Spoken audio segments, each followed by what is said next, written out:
PPH यानी postpartum haemorrhage एक complication है जो महिलाओं को डिलीवरी के दौरान या डिलीवरी के बाद देखने को मिलता है। आमतौर पर महिलाओं में ये डिलीवरी के बाद ही देखने को मिलता है। अगर हम शोधों के अनुसार देखें तो भारत में हर 10,000 महिलाओं में से 100 महिलाओं में पीपीएच यानी पोस्टपार्टम हेमरेज के केसेस देखने के लिए मिल जाते हैं। नमस्कार, मैं हूं दीपा। वेलकम बैक टू जन्नी women and baby health care.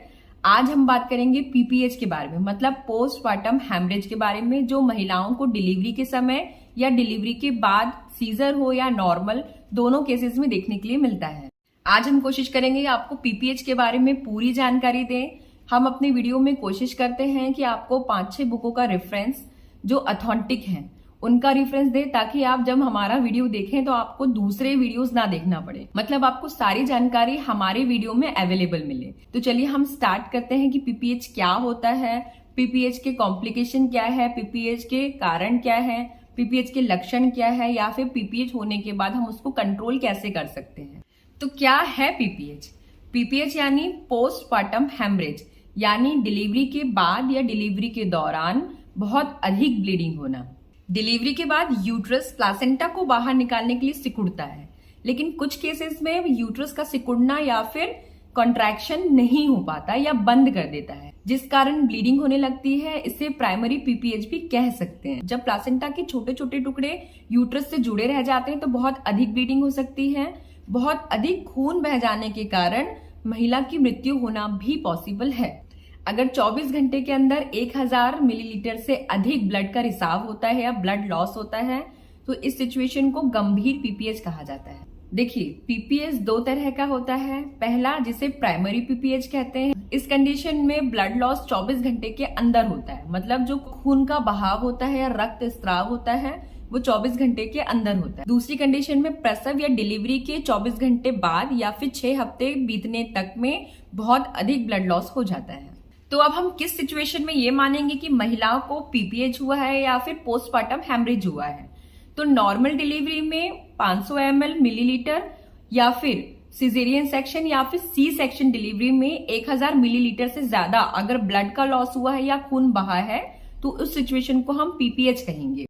वहीं अगर मरीज का हीमोग्लोबिन कम है तो 300 मिलीलीटर के ब्लड लॉस को भी पीपीएच ही माना जाएगा। कई सिचुएशन में पीपीएच यानी पोस्टपार्टम हेमरेज ज्यादा खतरनाक हो सकता है, जैसे डिलीवरी के दौरान या प्रसव के दौरान लेबर लंबे समय तक या पहले से कई डिलीवरियां हो गई हो, इन्फेक्शन या मल्टीपल प्रेगनेंसीज मतलब एक समय पर गर्भ में एक से अधिक बच्चों का होना। गर्भ में बच्चे का वजन अधिक होने से भी गर्भाशय के ऊपर बहुत अधिक खिंचाव आ जाता है, जिसके कारण भी पीपीएच हो सकता है।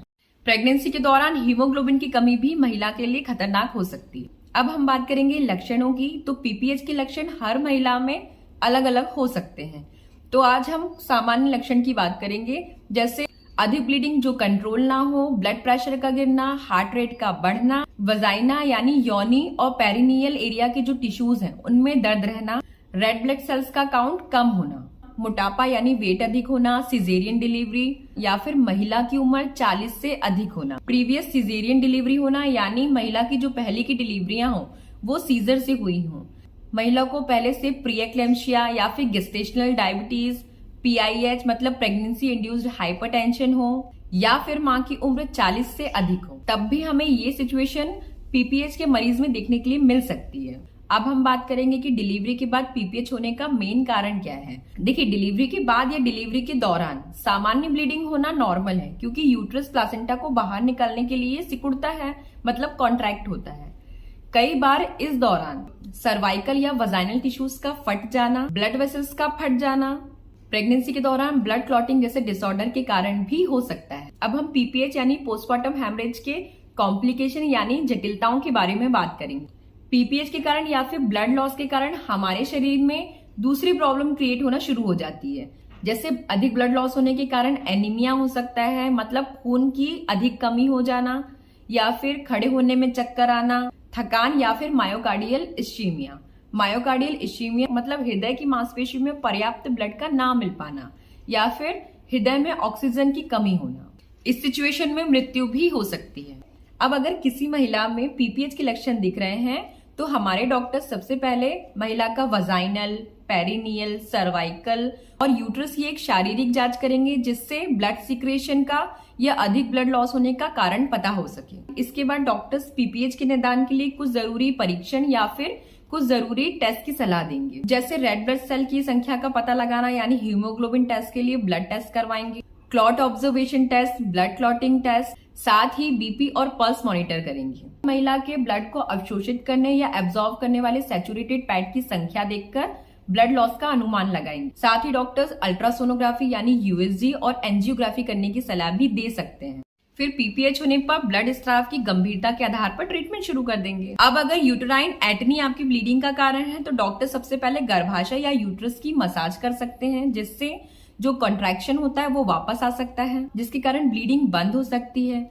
उसके बाद यूट्रस को कॉन्ट्रैक्ट होने के लिए डॉक्टर्स कुछ मेडिसिन भी देंगे, हो सकता है वो वजाइनल दें या फिर आईवी दें। नेक्स्ट, अगर आपके टेस्ट में अभी भी प्लासेंटा के टिश्यूज गर्भाशय में रह गए हैं तो डॉक्टर्स यहाँ पर डायलिटेशन एंड क्यूरेटेज कर सकते हैं। मतलब इस प्रक्रिया में जो प्लासेंटा के टिश्यू गर्भाशय में रह गए हैं उसे निकाल लिया जाता है। या फिर आपके डॉक्टर्स गर्भाशय में स्पंज या फिर मेडिकल बैलून डालकर उसे फुलाकर गर्भाशय की चोट की मरम्मत कर सकते हैं। हो सकता है कि डिलीवरी के टाइम पे कोई इंटरनल इंजुरी हो गई हो तो डॉक्टर्स गर्भाशय के अंदर सूचरिंग या फिर स्टिचिंग भी लगा सकते हैं। देन ब्लड सिक्रीशन रोकने के बाद डॉक्टर्स इलाज के तौर पर आईवी फ्लूइड्स या फिर अगर पीपीएच में ज्यादा ब्लड लॉस हो गया है तो फिर ब्लड ट्रांसफ्यूजन भी कर सकते हैं। अब हम बात करेंगे कि डिलीवरी के दौरान हम अपना ख्याल कैसे रखें जिससे हमें पीपीएच या फिर पोस्टमार्टम हैमरेज की शिकायत ना हो।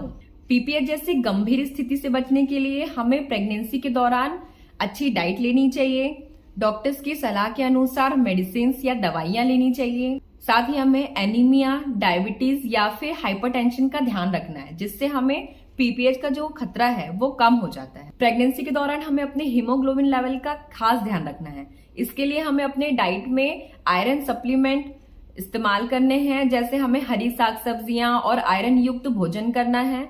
और डॉक्टर्स जो आयरन की टैबलेट प्रेगनेंसी के दौरान देते हैं उसे हमें ध्यान से खाना है। अगर इन सब चीजों से पीपीएच ट्रीट नहीं होता है तो डॉक्टर्स आखिरी में सर्जरी या फिर लैप्रोटॉमी भी कर सकते हैं।